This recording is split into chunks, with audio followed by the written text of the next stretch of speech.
రాష్ట్ర కార్మిక శాఖ మంత్రి వాసంశెట్టి సుభాష్ వైఎస్ఆర్ కాంగ్రెస్ పార్టీ మాజీ ముఖ్యమంత్రి జగన్మోహన్ రెడ్డిపై చేసిన వ్యాఖ్యలను తీవ్రంగా ఖండిస్తూ వైసీపీ సీఈసీ సభ్యులు పితాని బాలకృష్ణ మీడియా సమావేశంలో ఘాటు విమర్శలు చేశారు.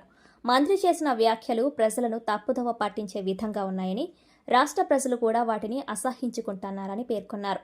ఎల్జీ పాలిమర్స్ ప్రమాదాన్ని ప్రస్తావించిన ఆయన 2020లో విశాఖపట్నంలో జరిగిన విషవాయు ప్రమాదంలో 13 మంది మృతి చెందిన సమయంలో అప్పటి ముఖ్యమంత్రి జగన్మోహన్ రెడ్డి స్వయంగా బాధిత కుటుంబాలను పరామర్శించి మరణించిన వారి కుటుంబాలకు ఒక్కొక్కరికి ₹1,00,00,000 చొప్పున పరిహారం అందజేశారని గుర్తు చేశారు. ప్రస్తుతం విశాఖ స్టీల్ ప్లాంట్ ప్రమాద బాధితులకు ప్రభుత్వం ప్రకటించిన పరిహార విషయంలో కూడా మంత్రి సుభాష్ సమాధానం చెప్పాలని డిమాండ్ చేశారు. ప్రమాదంలో మృతి చెందిన వారి కుటుంబాలకు కేవలం ఆర్థిక సహాయం ప్రకటించడం తప్ప ఉద్యోగాలు, ఇళ్ల స్థలాలు, ఇతర సంక్షేమ చర్యల విషయంలో ప్రభుత్వం స్పష్టత ఇవ్వలేదని విమర్శించారు.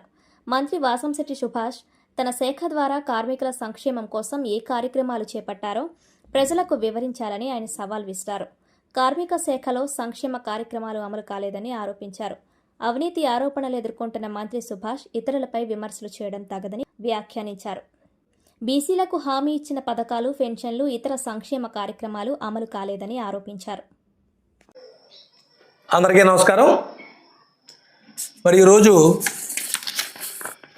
రాష్ట్ర కార్మిక శాఖ మంత్రి వాసంశెట్టి సుభాష్ గారు మరి వైఎస్ఆర్ పార్టీ మీద మరి మా అధ్యక్షులు జగన్మోహన్ రెడ్డి గారి మీద మాట్లాడిన తీరు ఏదైతే ఉందో చాలా ఆశాస్పదంగా మరి రాష్ట్ర ప్రజలందరూ కూడా సిగ్గుపడేలాగా ఆయన మాటలు ఈవేళ మాట్లాడడం జరిగింది. ఎందుకంటే మరి ఆయన మరి భూప్రపంచం మీద ఉన్నాడో లేదో తెలియదు. గతంలో ఎల్జీ పాలిమర్స్ 7వ తారీఖు 2020 సంవత్సరంలో మరి వైజాగ్లో ఎల్జీ పాలిమర్స్ యాక్సిడెంట్ జరిగింది. ఆ యాక్సిడెంట్లో దగ్గరగా మరి 13 మంది చనిపోవడం జరిగింది. 13 మంది చనిపోతే ఆ రోజు జగన్మోహన్ రెడ్డి గారు మరి స్వయంగా వెళ్ళి ఒక్కొక్కరికి ₹1,00,00,000 మరి ఆవేళ ప్రకటించడం, ఆవేళ ఇవ్వడం కూడా జరిగింది. అలాగే అస్వస్థతకు గురైన వాళ్ళందరూ కూడా అందులో మరి ఇబ్బంది పడే వాళ్ళందరూ దాదాపు 1000 మంది, సుమారు 1000 మందికి దగ్గరగా 1000 మంది కుటుంబాలకు ₹10,00,000 చెప్పిన ప్రభుత్వం తక్షణం అయ్యేలా మరి ఇవ్వడం జరిగింది.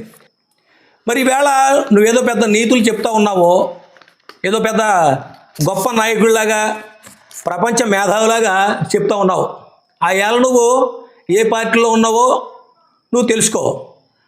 నువ్వు మాట్లాడే విధానం ఏదైతే ఉందో చాలా ప్రజలు తప్పుదారి పట్టించేలా ఉంది. ₹1,00,00,000 నష్టపరిహారం ఇచ్చిన నాయకుడు ఓన్లీ జగన్మోహన్ రెడ్డి గారు మాత్రమే. నువ్వు నోరు ఎంత సంభాళించుకొని మాట్లాడితే అంత గౌరవం నీకు దక్కుతుంది. నువ్వేదో పెద్ద హీరోని అని చెప్పేసి నువ్వు మాట్లాడకు. ఎందుకు మాట్లాడుతావో నాకు అర్థం అవ్వట్లేదు. అంటే మంత్రి పదవి పీకేస్తారని మరి ఈ మధ్యకాలంలో బాగా ప్రచారంలో ఉన్నది.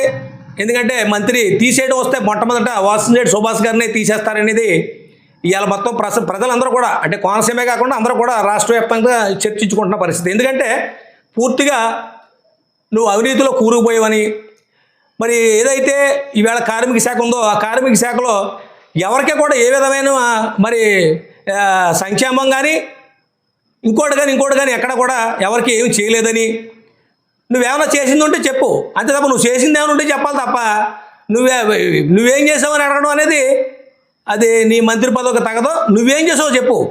కార్మికులకి నువ్వేం చేసావో చెప్పాలి. కానీ మరి జగన్మోహన్ రెడ్డి గారు ఉండగా ఏం చేశారంటే, జగన్మోహన్ రెడ్డి గారు ఉన్నప్పుడు ఆయన చేయగలిగినంతా చేశారు. ఈవేళ విశాఖపట్నంలో మరి మొన్న స్టీల్ ప్లాంట్లో సంఘటన జరిగింది. ఆ సంఘటనలో 14 మందికి మరి ఇదయింది. అందులో స్పాట్లో 80 చనిపోయారు. మీరేమి ఇచ్చారు? 80 ఏమి ఇచ్చారు? మీ పార్టీకి బుద్ధి చెప్తారు. నీకు ముఖ్యంగా నువ్వు వన్ టైం ఎమ్మెల్యే, నీకు మళ్ళీ రెండోసారి ఎమ్మెల్యే అయ్యే పరిస్థితి నీకు మళ్ళీ లేదు. వన్ టైం మంత్రివి, వన్ టైం ఎమ్మెల్యేవే. అది నీ పరిస్థితి ఏంటో నువ్వు చూసుకో. మమ్మల్ని అనే పరిస్థితి కానీ పార్టీని కానీ పార్టీ అధ్యక్షుని కానీ మాట్లాడే మరి నీకు ఆ దమ్ము కానీ ఆ స్టామినా కానీ అంత గొప్ప నాయకుడు కానీ నువ్వు కాదని చెప్పేసి నీకు వైఎస్ఆర్ పార్టీ తరఫున హెచ్చరిస్తూ సెలవు తీసుకోండి.